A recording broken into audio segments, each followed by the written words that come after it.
இப்படி சொல்றார். அதனால சொல்றேன், புவன மங்கள நாம விரேவதே யுவதிபிர் பகுதா கிருத ரக்ஷணஹ त्वमयिवात निकेतननाथमाम् अगदयन् कुरुतावक सेवकम् भुवन मंगल नाम विदेवते.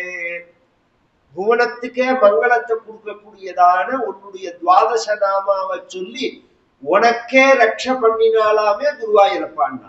கேசவா, நாராயணா, மாதவா, கோவிந்தா, விஷ்ணு. கேசவா, நாராயணா, மாதவா, கோவிந்தா, விஷ்ணு, மதுசூதனா, திரிவிக்ரமா, வாமனா, ஸ்ரீதரா, ரிஷிகேசா, பத்மநாபா, தாமோதரா. இப்படிதான் பண்ணணும். இந்த விரல்கள் எந்த விரல்ல எங்க வைக்கணுங்கிறது கேசவா, நாராயண கட்ட விரல எடுத்து வைக்கணும். அது மாதிரி தோச்சு தோச்சு வைக்கிறார். இதுல ஒரு ஆச்சரியம் என்னன்னா, கேசவா, நாராயணா, மாதவா, கோவிந்தா, விஷ்ணு, மதுசூதனா, திரிவிக்ரமா, வாமனா, ஸ்ரீதரா, ரிஷிகேசா, பத்மநாபா, இதெல்லாம் கிருஷ்ணாவதாரத்துக்கு அப்புறம் தானே இந்த பெயர்லாம் வந்திருக்கும்னா இல்லை, முன்னாடியே உள்ள பெயர்கள் இதெல்லாம். என்ன சார் சொல்றீங்களா? ராமர்ங்கிற பெயர் ராமாவதாரத்துக்கு முன்னாடி உள்ளதா, ராமாவதாரத்துக்கு அப்புறம் உள்ள பெயர்? அது முன்னாடியே இருந்ததுனாலதானே பரசுராமர்னு பேர் வைக்கிறாங்க. அவருக்கு ராமர்னு தான் பேரு, பரசு வகையில வச்சிருந்ததுனால பரசுராமர்னு பேரு. அது மாதிரி கிருஷ்ணாவதாரத்துக்கு முன்னாடியே இந்த பெயர்கள்லாம் உண்டு. பகவானுடைய நாமாக்கள் இதெல்லாம் வேதங்கள்ல சொல்லப்பட்ட துவாதச நாமா. இத சொல்லி பூதனையும் எரிச்சு அவளும் சத்கதி அடைஞ்சால் இந்த குழந்தைகள் வந்துட்டே வருது, வளர்ந்துட்டே வரத்து. இந்த குழந்தைகளை கொஞ்சரால் கோபிகைகள்லாம். அஹோ குமாரோ மயி தத்த திருஷ்டிஹி, 41வது தசகத்துல 8வது ஸ்லோகம். अहो कुमारो मयि दत्त दृष्टिः स्मितं कृतं मां प्रतिवत्सकेन येह्येहि मामित्युपसार्य पाणि त्वयि किं किं न कृतं वधूभिः भवद्वपुः स्पर्शनकै कौतुकेन करात्करं गोपवधूजनेन नीतस्त्वमाताम्रसरोजमाला व्यालं विलोलं बतुलामलासीः. இந்த குழந்தைய கொஞ்சத்தை சொல்றான். அவோ குமாரோ மை, பத்தியா அவன் என்னதான் பார்க்கறான், என்னை பார்த்துதான் சிரிக்கிறான், என்னை பார்த்துதான் கொஞ்சறான். மை தத்த திருஷ்டி. இதெல்லாம் நம்ம அதுல இன்னைக்கு உண்டு. கை குழந்தைய கொஞ்சத்தை கவனிச்சா தெரியும். நீ தாத்தா செல்லம் தானேடா, நீ பாட்டி செல்லம் தானே. அது பரபிரம்மன் ஜெகநாதன் அது பாட்டுக்கு படுத்துட்டு இருக்கு. அதை கட்சியை கட்டி பிரிச்சு ஏதோ அவாவா கொஞ்சத்துக்கு ஒரு திருப்தி. அது அதுக்கு என்ன தெரியும் சொல்லுங்க? அதுக்கு நல்லது கெட்டது கூட கிடையாது. திருட்டு பயலை, மடவா ராஸ்கல், என்ன பாக்குற பாரு, திருட்டு மொழி சிரிக்கும். அதுக்கும் ராஜா பயலை அப்படின்னாலும் சிரிக்கும். அதுக்கு திருட்டு பயலுக்கும் அர்த்தம் தெரியாது, ராஜா பயலுக்கும் அர்த்தம் தெரியாது. அதோட சுபாவம் சிரிக்கிறது, அதோட சுபாவம் அழறது. தேவத்தர் இந்த ஊர்லதான் ஒரு குழந்தை அழுதுட்டே இருந்தது. ஏதோ திருப்பி திருப்பி சொல்லிட்டு டாக்டர்கிட்ட போனான். ஒரு 1 மாசம் 2 மாசம் அழறது. குழந்தை அழாம இருக்கு, அழுதுட்டே இருக்கு டாக்டர்னா. டாக்டருக்கு ரொம்ப கோபம் வந்தது. குழந்தையோட பாஷையே அழுகதானே, அது அழுதுதானே தன்னோட என்னங்கிறத சொல்லி ஆகணும். அது அழாதேன்னு சொன்னா அதை எப்படி பண்ண முடியும்? எவ்வளவு முட்டாள்தனமான ஒரு குழந்தை. திடீரோ காரணம் இல்லாம அழுதாலுமே குழந்தை அழறது என்னன்னு பாரும்பா. கூட்டு குடும்பங்கள்ல கவனிக்கிறது, குழந்தை அழறதா, அது ஒரு யூரின் போயிடுத்துன்னு அழறதா, மோஷன் போயிடுத்துன்னு அழறதா, எறும்பு கடிச்சு அழறதா, பசிக்காக அழறதா, எல்லாத்துக்கும் தெரிஞ்ச ஒரே பாஷை அழுகதான். அது அதை அழாதேன்னா அப்புறம் வேற எப்படி சொல்ல முடியும்? அது அது மாதிரி குழந்தை நம்மளை கொஞ்சும் போது இது என்ன பாக்குறது, ஒன்ன பாக்குறது. ஏகி மாமி ஜுபசாரிய பாணி, ஜவாலா கிருஷ்ணா, ஜவாடா பேர் வைக்கல, அதனால ஜவான்னு கூப்பிடுவா. இதுல ஒரு விஷயம் என்னன்னா, இப்படி ஒவ்வொருத்தரா மாத்தி மாத்தி கொஞ்சும் போது பவத்வபுஹு ஸ்பர்சன கௌதுகேன கராத்கரம் கோபவதூ ஜனேன. ஒவ்வொரு கோபிகைகளும் இந்த குழந்தைய எடுத்து கொஞ்சறார். எங்கிட்ட குர்ரி அப்படிங்கிறார். இப்படி மூஞ்சியை வச்சுக்கிறார். என் தங்கமே அப்படிங்கிறார். இது இங்க எங்கிட்ட குர்ரி அப்படின்னு அவ வாங்குறார். இப்படி இப்படி கூட்டமா நிற்கிற கோபிகைகள் ஒவ்வொருத்தரும் இப்படி வாங்கி கொஞ்சும் போது இத பார்க்கறதுக்கு எப்படி தெரியுமா இருக்கு? கோபிகைகளுடைய முகங்கள்லாம் தாமரை மாதிரி இருக்கு. இவன் வண்டி மாதிரி இருக்கான். ஒவ்வொரு தாமரையில உட்கார்ந்து வண்டி கிளம்புற மாதிரி இருக்கு. கராத்கரம் கோபமது ஜனேன நீதஸ்துவ மாதாம்பிர சரோஜ மாலா வியாலம்பி லோலம்ப துலால் மலாசி. இந்த தாமரை கூட்டத்துல பூத்து இருக்கிற இடத்துல பார்த்தெல்லாம் வண்டு கரு வண்டு உட்காந்து அடுத்த தாமரைக்கு போவோம், அடுத்த தாமரைக்கு போவோம், அடுத்த தாமரைக்கு போவோம். அது மாதிரி கோபிகைகளுடைய முகமாகிற தாமரையில கிருஷ்ணங்கிற வண்டு விளையாடினது. இப்படி இருந்துட்டே இருக்கிறதே பகவானுக்கு கதாபி ஜன்ம க்ஷதினே தவ பிரபோ நிமந்திரித ஞாதி வதூ மஹீசுரா. ஜென்ம தினத்துல ஆயுஷோமம் பண்றான். ஒரு வயசாகல, மாசாந்தர ஜென்ம நட்சத்திரம். இன்னைக்கு கேரளால அந்த வழக்கம். மாசம் ஜென்ம நட்சத்திரத்தன்னைக்கு ஜென்மானு ஜென்மம் திருஜென்மம். பொதுவா பிறந்த நாள் வரைக்கும் உடம்பு படுத்து. இன்னைக்கெல்லாம் சொன்னா வாழ்க்கை உண்மையே தெரியாது. ஏன்னா அது மாதிரி ஒரு குழந்தைகளை பெரியவாள்லாம் வந்து வளர்க்கவும் இல்லை, சொல்றதும் கிடையாது, சொன்னா அதை விரும்புறதும் கிடையாது. குழந்தை பிரசவிச்ச உடனேவே இந்த மிருகங்கள் எல்லாமே இறந்து எடுத்து வரும்போதில்ல, அது மாதிரி முனியாண்டி விலாசமே வாயின் வந்து நன்னா கொடுக்கறான், திங்கறான். பிரசவிச்ச பொண்ணுக்கு அதெல்லாம் கொடுப்பாளா? அதுக்கு பத்திய சமையல் இல்லையா? அது ஆகார நியமம் வேண்டாமா அப்படின்னு கேட்டா டாக்டர்லாம் அதெல்லாம் வேண்டாம்னு சொல்லிட்டாங்களா? அவனுக்கு என்ன தெரியும் சொல்லுங்க? அந்த உடம்பு வந்து ஒரு நிதானத்துக்கு வரணும். அதுக்கப்புறம் தான் ஆகாரம் எடுத்துக்கணும். ஆகாரமும் எப்படி இருக்கணும்னா உள்ள இருக்கிற அந்த துர்நீர்லாம் வெளியில போற மாதிரி ஆகாரம் எடுத்துக்கணும். கிழங்கெல்லாம் சேர்க்க மாட்டா, நீர் கரிகாயதான் எடுத்துப்பா. எல்லாமே சாஃப்டா ஜெரிமானம் மாறா மாதிரி எடுத்துப்பா. நிறைய வெத்தலை போட்டுக்க சொல்லுவா. மருந்து பிரசவிச்ச லேகியம் கொடுப்பா. அது எதுவுமே இப்ப கிடையாது. எதுவுமே குழந்தைக்கு உரமருந்துன்னு கொடுப்பா, உரைச்சு போடுறதுன்னு, சொரசம் போடுறதுன்னு எதுவுமே கிடையாது. ஒரு காலத்துல ஜம்முன்னு வளர்ந்த அந்த குழந்தைகள் இப்ப பிராரப்த வசம் பிறந்துடுது. ஆயுசு பலமா இருக்கு. அதனால நீ என்ன பண்ணாலும் உயிரோட இருக்கு. அதான் விஷயம். உன்னோட போஷாக்கள் எல்லாம் குழந்தை வளரல. போஷாக்கா வளர்த்த காலங்கள்லாம் வேற. அந்த குழந்தைகளுக்கு அழகா உச்சந்த காலத்தால எழுந்துட்ட உடனே இந்த இடத்துல விளக்கெண்ணெய் வைப்பான். அவ்வளவு சூடு. நம்ம சாஸ்திரம், நம்ம வாழ்வியல் முறை அவ்வளவு சக்தி. இன்னைக்கு நாம உபயோகிக்கிற பதார்த்தத்துல கலப்பு வந்துருச்சு. ஜாகிரதையா பண்ணணும். ஆனா செஞ்சதெல்லாம் கரெக்டான விஷயம்தான். எண்ணெய் தேய்ச்சி குளிக்கிறதுன்னு ஒரு குழந்தைக்கு ஒரு நாள் ஒரு நாள் எண்ணெய் தேய்க்கிறதுன்னு ஒரு முறை சம்பிரதாயம்.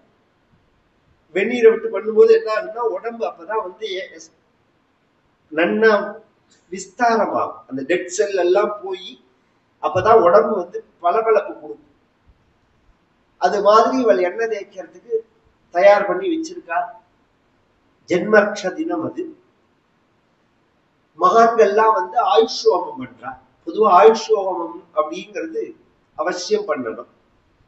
ஆயுஷ்யோமம்னாலே ரொம்ப பேருக்கு என்ன ஆயுஷ்னு தெரியும், அது என்னன்னு தெரியாது. யோ பிரம்மா பிரம்மண உஜ்ஜஹார பிராணேஸ்வர கிருத்திவாசா பினாகி ஈசானோ தேவஸ்ஸன ஆயுர்ததாது தஸ்மை ஜுஹோமி ஹவிஷா கிருதேனா.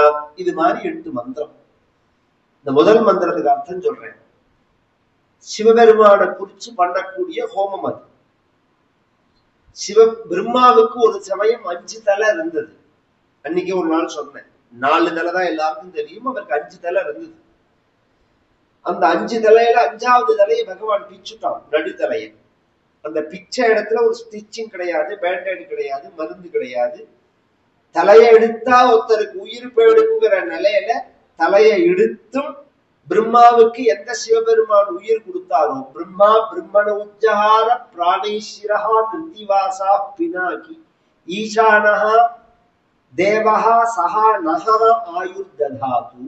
அந்த பரமேஸ்வரன் அந்த தேவன் எங்களுக்கும் எங்க குடும்பத்துக்கும் ஆயுஷ கொடுக்கணும். பிரம்மாவை காப்பாத்தின மாதிரி தலை போனாலும் உயிர் காப்பாத்துறதுன்னு உண்டோணும். அது மாதிரி எங்களை காப்பாற்றணும் அப்படின்னு பிரார்த்திக்கிற மந்திரம் இது தெரிஞ்சா ஆயுஷம் பண்ணாம இருப்போமா? இன்னைக்கு விளக்கு ஏற்றி வச்சு அணைச்சு கொண்டாடுறோம் பர்த்டேன்னு. ஆயுஷோமம் பண்ணி கொண்டாடணும். மாசா மாசம் ஆயுஷோமம் பண்ணுவா. கேரளால பிந்தி பழக்கத்துல உண்டு, தமிழ்நாட்டுல கிடையாது. வருஷம் ஒரு வயசானோடனே பண்ணுவா. அப்புறம் ஷஷ்டப்த பூர்த்தி இன்னைக்கு தான் பண்ணுவா. ஒரு வயசுல பண்ண ஆயுஷோமம், அப்புறம் ஷஷ்டப்த பூர்த்தி. அன்னப்பிராசனம்னா அடுத்து பிண்ட பிரதானம் தான் அப்படிங்கிற மாதிரி. இப்ப ஹோமம் பண்ணா அப்புறம் சத்து நடுப்புல பண்ண வேண்டாம வருஷா வருஷம் பண்ணும். ஒரு நாளைக்கு எத்தனை தடவை வீட்டை கிளீன் பண்றோம்? ஒரு காலத்துல எல்லாம் பார்த்த எல்லாம் 2 தடவை பெருக்குவா. காத்தால ஒரு தடவை பெருக்குவா, சாயங்காலம் ஒரு தடவை பெருக்குவா. காத்தால தானே பெருக்கினா மத்தியானம் எப்படி குப்பை வந்ததுன்னு கேட்க முடியுமா? குப்பை சேர்றது இயற்கை. அது மாதிரி வாழ்க்கையில பாவம் சேர்றது இயற்கை. நான் இப்பதான் சில பேரை கேட்டா, நான் எங்க காலத்துல பெருசா நவக்கிரகம் பண்ணினோம், கணபதி ஹோமம் பண்ணினோம், ஆயுஷ் ஹோமம் பண்ணினோம், எல்லாம் பண்ணிட்டோம் நாங்க. எப்பன்னா 1956ல 1956 எங்க இருக்கு? இது எங்க இருக்கு? ஜனங்களுக்கு எப்படி சொல்றதுன்னு புரியல. நம்ம பாபக்ஷயத்துக்கு ஏதாவது ஒண்ணு பண்ணணும். இவர்கள் பண்றார்கள். அந்த சமயத்துல குழந்தை என்ன தேச்சு குளிப்பாட்டி ஒரு தொட்டில போட்டு வச்சிருக்கிறது சகடம்னா வண்டி, மாட்டு வண்டி. அந்த வண்டி வடிவத்துல ஒரு அசுரன் இருக்கான். அந்த வண்டிக்குள்ள பூந்துன்னு இருக்கான். அந்த வண்டி இந்த தூளியில தூங்குற கிருஷ்ணன் மேல விழுந்து அவனை நெசுக்கணும் அப்படின்னு எண்ணம், அவனோட எண்ணம். ஆனா பகவான் என்ன பண்ணினார்? கிருஷ்ணாவதாரம் மட்டும் எப்படின்னா, ராமாவதாரம் என்ன ஒருத்தன் ஏமாத்தினாலும் அவனை உட்காந்து வச்சு நல்லதை சொல்லி, அப்பா நீ ஏமாத்தாதரா, நீ நல்லவனா இருற, உலகத்துல நல்லவனா இருக்குதான்னா அவன் சக்தி அப்படின்னு உபதேசம் பண்ற அவதாரம் ராமாவதாரம். கெட்டவனுக்கு நல்லவனா இருக்கிற அவதாரம் ராமாவதாரம். இந்த நல்லவனுக்கு தான் நல்லவன், கெட்டவனுக்கு கெட்டவன் தான். இது கிருஷ்ணாவதாரம். அவன் சாயறதுக்கு முன்னாடி இவர் ஒரு உத விட்டார் அந்த வண்டிய. அவன் வண்டியோட சேர்ந்து நெசுங்கி போனான். இதை யார் செஞ்சா அப்படின்னு சொன்னா, இவன் தான் செஞ்சான் அப்படின்னா அவளுக்கு புரியல. அப்புறம் திருநாவர்த்தனன் அப்படின்னு ஒருத்தன் காற்று வடிவத்துல வந்தான், அவனையும் வதம் பண்ணினான். இதற்குள்ள 4 மாசம் ஆச்சு. கர்கர்னு ஒரு மகான் நாமகரணம் பண்றார். பொதுவா ஆச்சாரியர்கள் அப்படிங்கிறது பரம்பரையா நமக்கு 2 பரம்பரை. நம்ம அப்பா அம்மா ஒரு வழி, நம்ம குருநாதர் ஒரு வழி. அதனாலதான் இன்னைக்கு நம்ம ஒரு குருநாதரை சார்ந்து நாம இருக்கிறோம். அதுக்காக இன்னொருத்தரை துவேஷிக்கணுங்கிற அவசியம் கிடையாது. இப்ப நான் காஞ்சி மடத்தை ஆச்சாரியால ஃபாலோ பண்றவா அப்படின்னா உடனே சிருங்கேரிக்கு போக மாட்டேன்னு அர்த்தமா, இல்ல சிருங்கேரி பக்தி இல்லைன்னு அர்த்தமா? அப்படி கிடையாது. ஒரு ஆச்சாரி எந்த மகானா இருந்தாலும் பூஜிக்கத்தக்கவாதான். ஒரு ஆச்சாரியால ஃபாலோ பண்ணணுங்கிறது விஷயம். இது ஆரம்ப தொட்டு உள்ள பரம்பரையை காமிக்கிறதுக்காக உள்ளது. இவர்களுக்கு வசுதேவருக்கு ஆச்சாரியர் கர்கர்னு பேர், நந்தகோபனுக்கு ஆச்சாரியனுக்கு சாண்டில்யர்னு பேர். வசுதேவர் அனுப்பிச்சு இந்த கர்காச்சாரியால் வர, கர்கர்ங்கிறவர் பெரிய மகான். அவர் அவர் வாக்குனால குழந்தைக்கு பேர் வைக்கணும் அப்படின்னு ஒண்ணு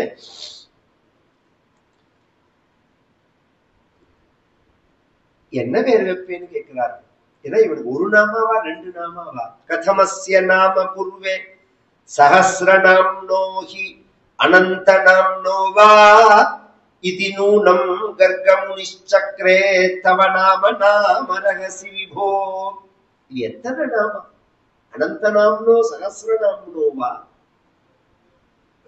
விளையாட்டா சொல்றது.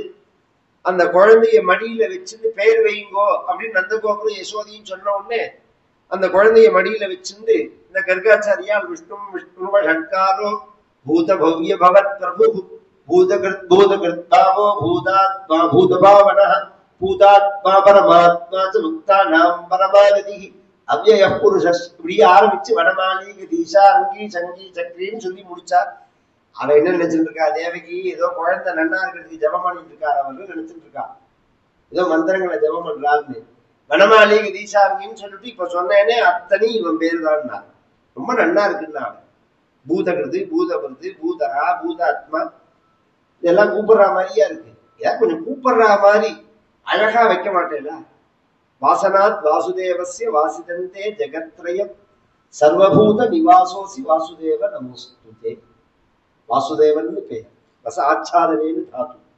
எல்லா ஜீவராசிகளையும் மறைச்சிருந்து இருக்கான், எல்லா ஜீவராசிகளாலையும் மறைக்கப்பட்டவனா இருக்கான், மூன்று உலகத்திலையும் வசிக்கிறவனா இருக்கான். என்ன ரொம்ப குழப்பாதிக்கும்னா தேவை. அதெல்லாம் நல்ல நல்ல பெயர் தான், அதெல்லாம் நான் ஒன்றும் சொல்லவே இல்லை. எனக்கு ஷார்ட்டா கியூட்டா கூப்பிடுற மாதிரி ஒரு பேர் சொல்லுவோம், கிருஷ்ணான்னா.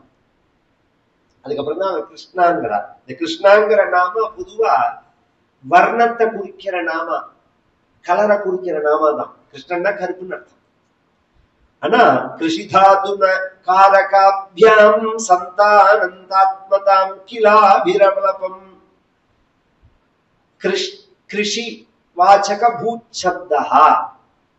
கிருஷ் அப்படின்னு சொன்னா கிருஷின்னு சொல்றமோனோ பூமியை சொல்ற வார்த்தை. இதுக்கு அந்தராத்மாவா நகாரம். உலகம் முழுக்க எவன் அந்தராத்மாவா இருக்கானோ அவனுக்கு கிருஷ்ணன் பேர். இதான் விஷயம்.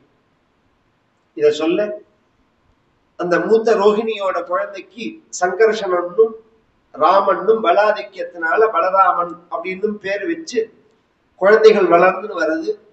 மண்டி இட்டு ஓட ஆரம்பிச்சிருக்கு. மண்டி இட்டுன்னு குழந்தைகள்லாம் ஓட ஆரம்பிச்சா, குழந்தைகள் இருந்தாலே கலகலன்னு. இன்னைக்கு குழந்தைகள் இருந்தா எரிச்சலா இருக்கு எல்லாரும். குழந்தை பிறக்கலன்னு சொல்றாங்களே தவிர, அந்த குழந்தை பிறந்து ஏன்னா கல்யாணத்துக்கு முன்னாடியே தனி கொடுத்துரும், வீடு பார்த்து ரெடி பண்ணிட்டு தான் அப்புறம் கல்யாணமே. அப்படி இருந்தாதான் கல்யாணம். இந்த டஸ்ட்பின் எல்லாம் கூட வரக்கூடாதுங்கிறா ஒரு பொண்ணு. லக்கேஜ் அப்படி சொன்னாலும் சரிங்களா, டஸ்ட்பின்னுங்கிறாவ. டஸ்ட்பின் எல்லாம் கூட வரக்கூடாது. யாரு? மாமனார் மாமியாராம். குப்பை கூட எல்லாம் கூட வரக்கூடாது. இப்படியே சொன்னான் ஒரு பொண்ணு, இப்படியே சொன்னான். எக்ஸ்ட்ரா லக்கேஜ் எல்லாம் அந்த அதுக்கு முதல் ஜெனரேஷன் நீங்க சொல்றதெல்லாம். இப்ப சொல்றதெல்லாம் டஸ்ட்பின். லேட்டஸ்டா நான் சொல்றது குப்பை கூட எல்லாம் வரக்கூடாதுங்கிற. பைத்தியம் முடிச்சு நிற்க வேண்டியதான், பாய சொல்ல வேண்டியதான். ஒரு குழந்தைய சமாளிச்சிட முடியுமா? அவ்வளவு சுலபமா? இருக்கிறபடி ஒரு குழந்தை இருந்ததுன்னா 4 ஆள் தேவைப்படும் அதை பாத்துக்கிறது. மாத்தி மாத்தி மாத்தி 4 ஆள் தேவைப்படும். இப்ப என்ன ஆயிருதுன்னா, இந்த டைபாய்டு ஜுரம் வந்தவனுக்கு கூட சுசுரூஷை பண்றவனுக்கு டைபாய்டு வந்து படுக்கையில கொடுத்து அவன் முன்னாடி விடுவான். அது மாதிரி இந்த குழந்தை பிறந்து 4 மாசத்துல இந்த அம்மாவுக்கு பைத்தியம் முடிச்சுடுறது ஸ்ட்ரெஸ். இவளுக்கு கவுன்சிலிங் கொடுக்குற மாதிரி இருக்கு. ஏன்னா அதெல்லாம் இதான் காரணம். உடம்புலயும் சத்து இல்லாம போயிடுறது, இவ எல்லாமே வேண்டாம்னு சொல்றா. அதெல்லாம் விட்டுட்டு குடும்பத்தோட சேர்ந்து இருக்கணுங்கிறதெல்லாம் நம்ம பாரதிய சம்பிரதாயம். இந்த திமிரு இந்த இதுக்கெல்லாம் இடம் கொடுக்கவே கூடாது. சமூகம் கெட்டு போயிடும், சமுதாயம் கெட்டு போயிடும். இதெல்லாம் எல்லாரும் உட்காந்து பேசி யோசனை பண்ண வேண்டிய விஷயம். சுதந்திரம்ங்கிறதுக்கெல்லாம் எல்லாம் உண்டு, எல்லாம் சுதந்திரம் ஆயிடாது. இதெல்லாம் எத்தனை நாளைக்கு ஓடும் இந்த வேலையெல்லாம்? எத்தனை பேருக்கு வேலை கொடுக்க முடியும்? எத்தனை பேருக்கு சம்பளம் கொடுக்க முடியும்? அவன் உழைச்சு தனியா சம்பாதிக்கணுங்கிற நிலை வந்தா அப்ப புரியும். இப்ப உட்காந்து போய் ஆபீஸ்ல சீட்டை தேய்ச்சிட்டு வரதுனால திமிரு இருக்கு. இந்த சம்பளம் நின்று போயிடுத்துனாலே எல்லாம் அடங்கி போயிடும். எல்லாம் தானா பீச பிடி விட்ட மாதிரி ஆயிடும். ஒரு சோர்ஸை வச்சிருந்தா, ஒரு கம்பெனியை வச்சிருந்தா 10 பேர் சாப்பிடணும்னா அந்த கம்பெனிக்கு கட்டுப்படுறதுங்கிறது தானாவே வருது. பத்தில அது மாதிரிதான் நம்ம வாழ்க்கை இருந்தது ஒரு காலத்துல. ஒரு சோர்ஸ், ஒரு குடும்பம்னா ஒரு பெரிய நிலம் இருக்கும், ஒரு தோட்டம் இருக்கும், இல்ல ஒரு வியாபாரம் இருக்கும். அதை வச்சுதான் அதுல இருந்து வருமானம் வரும். எல்லாரும் ஒருத்தருக்கு ஒருத்தர் கட்டுப்பட்டு இருப்பா. இப்ப அதெல்லாம் கிடையாது. ஆனா இன்னைக்கும் அது மாதிரி பண்றவா என்ன பிரச்சனையா இருந்தாலும் கூட்டு குடும்பமா தான் இருக்கா. ஏன்னா ஒரே வியாபாரம்னா குடும்பம் சிதைஞ்சா வியாபாரம் சிதைஞ்சு போயிடுங்கிறதுக்காக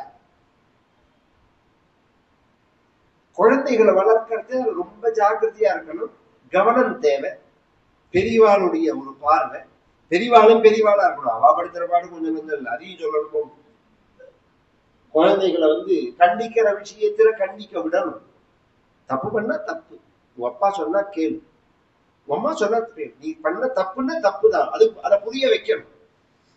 நாம என்ன பண்ணாலும் தாத்தா பாட்டி பார்த்துக்குவாங்க அப்படி இருக்கக்கூடாது, அதுக்கே இடம் கொடுக்க கூடாது. அதே சமயம் வந்து கண்மூடித்தனமா குழந்தைகளை ஒரு பிரியம் இல்லாம ஒரு அன்பு இல்லாம வளர்றதுக்கு இடம் கொடுக்க கூடாது. சம்ஸ்காரங்கள் ரொம்ப முக்கியம். இதெல்லாம் சேர்ந்து வளர்றது, கோகுலத்திலேயே வளர்றது இந்த குழந்தைகள்லாம். இவ எல்லாரும் கோகுலமே, ஒரு குடும்பம் குழந்தைய வளர்க்கும், கோகுலமே சேர்ந்து கிருஷ்ணனை வளர்த்த கதையை சொல்றார் நாராயண விட்டத்திரி. கலதர சகிதஸ்துவம் எத்ர எத்ரோபயாதஹ விவச பதித நேத்ராஹ தத்ர தத்ரைவ கோப்யஹ விகலித கிருஹ கிருத்யாஹ விஸ்மிருதா பத்யபிருத்யாஹ முரஹர முஹுரத்யந்தாகுலா நித்யம் ஆசன். எங்கெங்கெல்லாம் பலராம சுவாமி மண்டிட்டு போறாரோ அங்கெல்லாம் கிருஷ்ணனும் மண்டிட்டு போவான். ஹலதரன்னு பேரு பகவானுக்கு பலராம சுவாமி. எத்தனை எத்திரோப யாதா, பலராமனும் கிருஷ்ணனும் எங்கெங்கெல்லாம் மண்டிட்டு ஓடுறாளோ அங்கெங்கெல்லாம் கோபிகைகள் பின்னாடி போவார் விகைய கட்டின்னு. விவச பதித நேத்ராக தத்ர தத்ரைவ கோபியா. 8 மாசம் 10 மாச குழந்தையான பலராமன் கிருஷ்ணனுக்கு வேலை கிடையாது, இந்த கோபிகைகளுக்கு வேலை கிடையாதா, பொறுப்பு கிடையாதா அப்படின்னா எல்லாம் உண்டு. என்னென்ன உண்டு அவ என்னென்ன விட்டார்கள் அப்படிங்கறத சொல்றார் பட்டத்திரி. விகலித கிரகிருத்தியாக விஸ்மிருத அபத்திய பிருத்தியாக. வீட்டுல அத்தனை வேலை இருக்கு, போய் தான் சமைச்சு வச்சு விவகாரம் பண்ணி எல்லாம் பண்ணியாகணும். பால் தான் வாழ்க்கை தொழில். பால் கறந்த பால் இருக்கு, அதை காய்ச்சையாகணும், தயிர் கடைஞ்சாகணும், தயிர் பால் வெண்ணெயை வித்தாகணும்.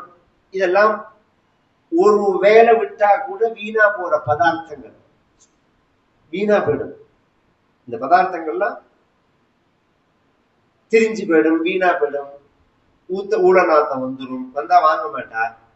இந்த ஃப்ரிட்ஜ் எல்லாம் அந்த காலத்துல கிடையாது.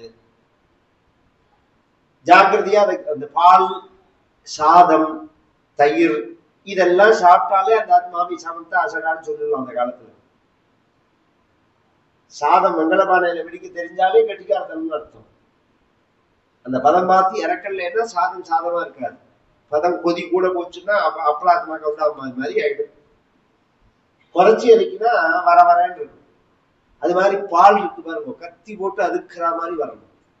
தயிர்லாம் இதெல்லாம் வந்து அவளுக்கு தொழில், அதெல்லாம் விட்டார்கள். கிரகிருத்தியாக விஸ்மிருத அபத்திய. குழந்தை இல்லை, அதனால ஒரு குழந்தைய பார்த்தானே கொஞ்சம் அப்படிங்கிற எண்ணம் வந்தது அப்படின்னு சொல்லுவோம்னா அவ வீட்டுல குழந்தை இருக்கு. அபத்தியம்னா குழந்தை, எல்லாருக்கும் குழந்தை இருக்கு. இந்த குழந்தைய விட்டுட்டு இங்க வந்துட்டா, ஏகப்பட்ட வேலையாட்கள் வேலை செய்யறா, அவளுக்கெல்லாம் என்ன வேலைன்னு சொல்லாம கிளம்பி வந்துட்டா. வேலை செய்யறவா இருக்கா பாருங்க, முதலாளி பக்கத்துல நின்னானா வேலை நடக்கும், முதலாளி நடந்தான்னா வேலை நிற்கும். நம்ம இருந்தாதான் வேலை செய்வான், இல்லைன்னா பேசாம இருப்பாங்க. அவனுக்கு என்ன விஷயம்? இதெல்லாம் வந்து கோபிகைகள் இத்தனையும் விட்டுட்டு வந்து வேலை செய்கிறார்கள், கிருஷ்ணன் பின்னாடி அலைகிறார்கள் அப்படின்னு சொன்னா அந்த கிருஷ்ணன் உள்ள ஒரு பிரியம். கிருஷ்ணன் என்ன பண்றான்னா அது மாதிரி அவர்களை வளர்ச்சி போடுறான். பிரதிநவநவ நீதம் கோபிகா தத்தமிச்சன்னி கலபதமுபகாயன்னி கோமலம் கோபி நிருத்யன்னி சதய யுவதி லோகைஹி அர்ப்பிதம் சத்பிதஸ்மன்னி கொச்சன நவ விபக்வம் துக்தமபி ஆபிபஸ்துவம் பிரதி நவநவநீதம். என்ன ஒரு வார்த்தை பிரயோகம் பாருங்க. நவநீதம்னா வெண்ணெய்ன்னு அர்த்தம்.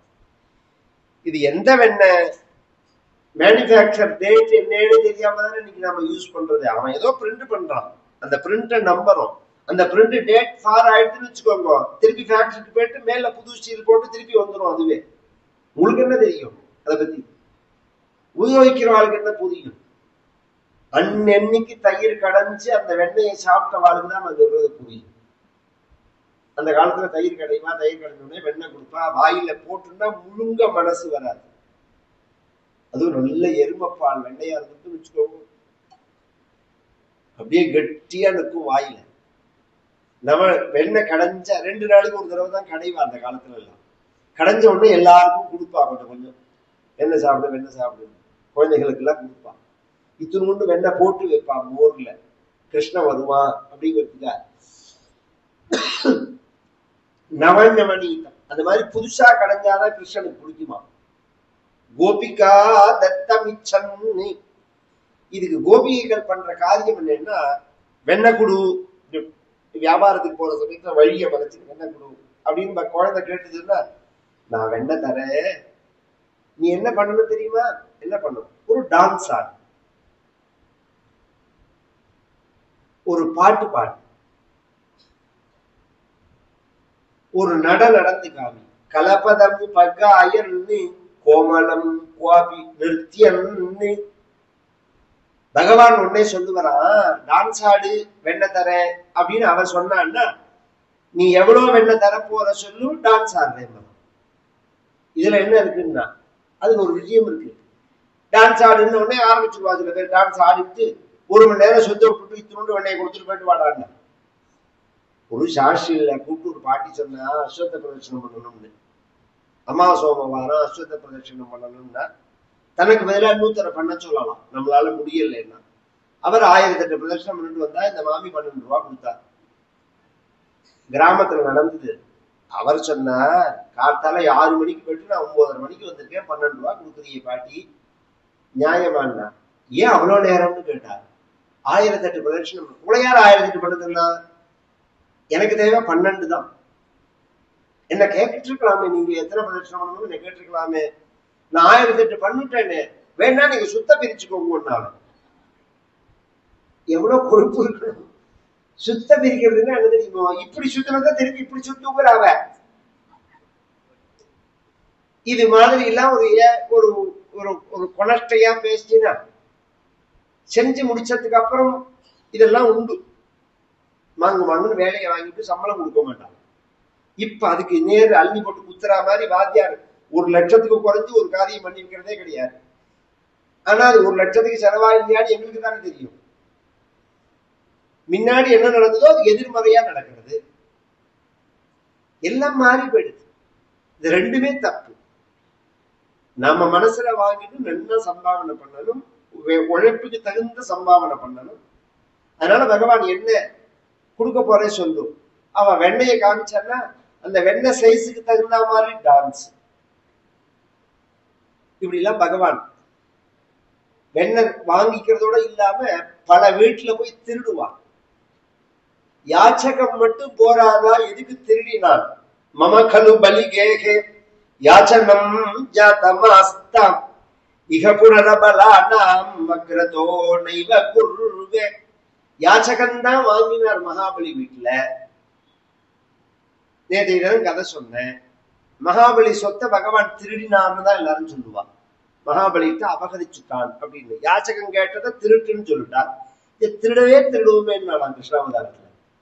இந்த யாச்சகம் மட்டும் போராது, நேரடியா திருடி பகவான் தயிர்பால் வெண்ணையை திருடி கோபிகைகளுடைய மனசுல தன் நினைவு வரா மாதிரி பண்ணினான். அதுதான் இந்த விஷயம். ஒன்னோட ஒண்ணு சம்பந்தப்படுத்திக்கிறது தான் ஞாபக சக்திக்கு முக்கிய காரணம். அந்த காலத்துல இப்படி முடிச்சு போடுவான். இப்ப செல்ல வச்சுக்கிறான், கொஞ்ச நேரத்துல செல்ல எங்க வச்சோன்னு மறந்து போயிருது, அது வேற விஷயம். வச்சுக்கோங்க, செல்ல குடிச்சுக்கிறான். செல்ல எங்க வச்சோன்னு தேடுறதுக்கு உடனே கடிகாரத்துல தேடுறான். கடிகாரம் ஆஃப் ஆகியிருந்தா அது எங்க இருக்கு? என்ன ஒரு முட்டாள்தனமான வாழ்க்கைமா. நம்ம பெரியோர்களுடைய சிஸ்டம் என்னன்னா, சீனிவாசன் அப்படின்னு ஒருத்தர் பேரை சொன்னோம்னா உடனே திருப்பதின்னு ஞாபகம் வச்சுப்பான். திருப்பதி சீனிவாசன், திருப்பதி பெருமாள் பெயர் அப்படின்பா உடனே விளையாட்டான். அது மறக்கவே மறக்காது. இப்ப பசும் தயிர், பசும் பால் வெண்ணெய் தயிர் விற்கிற கோபிகைகளுக்கு தன் நினைவை கொடுக்கணும்னு பகவான் நினைக்கும் போது, பால் தயிர் வெண்ணெய் உள்ள வீட்டுல பூனை வரும் அந்த காலத்துல. அதனால எல்லாத்தையும் ஒழுங்கா மூடி வச்சியா, கதவை சாத்திரியா, பூனை வந்துட போடுதுன்னு பூனையை பத்தியே நினைச்சுட்டு இருப்பான். இப்ப கிருஷ்ணர் வந்தது அப்புறம் கிருஷ்ணனை பத்தியே நினைப்பு. எல்லாத்தையும் மூடி வச்சியா, கிருஷ்ணன் வந்துடுவானே, தயிர் திருடுவானே, வெண்ணெய் திருடுவானே, பாலை திருடுவானேன்னு. இது நாளாக நாளாக தயிர் பால் வெண்ணெய நினைக்கிறதேவே கிருஷ்ணனை நினைச்சு ஒரு கட்டத்துல தயிர் பால் வெண்ணெய் மறந்து கிருஷ்ணன் மட்டும் மிச்சம் வேண்டாம். இதுக்குதான் இந்த தயிர் பால் வெண்ணெய் திருடினதுங்கிறது. இதுதான் கிருஷ்ணாவதாரத்துல பாலலீலையோட முக்கியமான காரணம். நாளைய தினம் ருக்மிணி கல்யாணத்தோட இந்த நாராயணியம் பூர்த்தி ஆறது. அனந்தராமாக்கிய மகிப்ரணீதம் ஸ்தோத்திரம் படேத்யஸ்து நரஸ்திரிகாலம் வாதாலயே சஸ்ய கிருபாபலேன லபேத சர்வாணி ச மங்களானி. நாராயண நாராயண நாராயண நாராயண நாராயண நாராயண நாராயண நாராயண நாராயண நாராயண நாராயண நாராயண நாராயண. கோபிகா ஜீவன ஸ்மரணம். ஆஞ்சநேய மூர்த்திக்கு